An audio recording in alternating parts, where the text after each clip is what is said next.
So about 100 Indiana postal workers are meeting in Kokomo this evening to rally against service cuts in the United States Postal Service. News 18's Amber Hardwick speaks with a member of the local American Postal Worker Union to see how the cuts could impact the Lafayette area.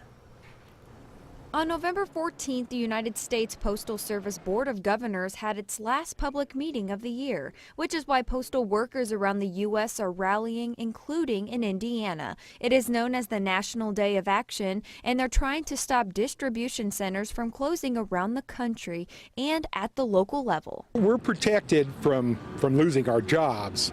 However, some of the people, the only option they would have would be possibly to take a job in Indianapolis. Roger Phillips is the president of the American Postal Workers Union in the Lafayette area. He says in Indiana, members of the union will rally at the Kokomo Post Office from 2 to 6 Friday afternoon. Phillips says the Postmaster General and the board are going to lower service standards on January 5th. Service standards right now say that anything mailed in Lafayette will be in the surrounding areas in Lafayette on the next day. Phillips says changing the standards would slow down delivery time and essentially eliminate overnight delivery within the same city or town. There would be no service standard.